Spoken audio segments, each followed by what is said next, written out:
Mga ministro sa kaumhan sa Western Mindanao Conference, mihangop sa life coaching techniques sa 2024 Workers Meeting, si Kapaglaom Florimar maghatag sa detalye.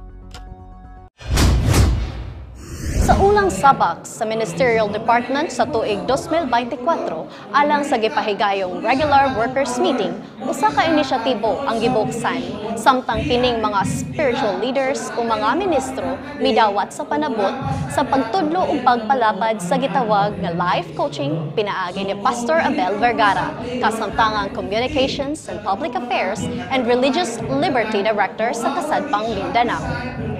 Ang life coaching usa kini ka ministry sa mga pastor diin ilang i-empower ang mga kaigsunan nga nagkaagi og mga problema, mga issues nga kinahanglan matabangan sila nga makita nila ang ubang mga options, opportunities to solve their problems.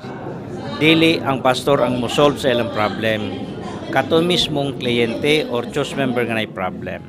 So ang skill nga kinahanglanon sa pastor mao ang facilitating, asking question aron nga sila mismo nga mga kaigsunan nga problema, ang idea sila ang expert sa ilang kinabuhi.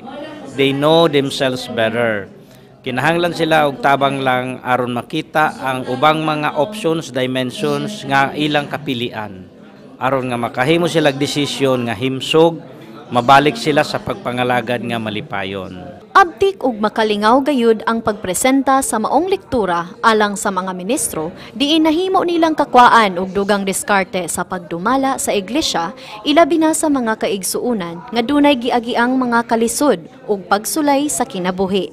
Just like sa basketball, no, ang imuhang giatiman diha is ang mga players, pero kanang mag life coach ka, kinabuhi imuhang gidala diha. Kay most of the time dili lang kay ang mga batan-on, mga professionals nga mga naagi sila o ni undergo sila kasubo sila nga kinabuhi.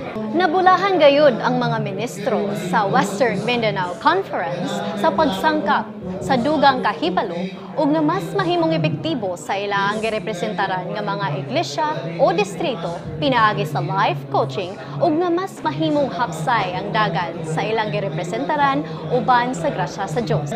Kini si Florimar Mirafuentes alang sa Mizpah Live News and Commentary.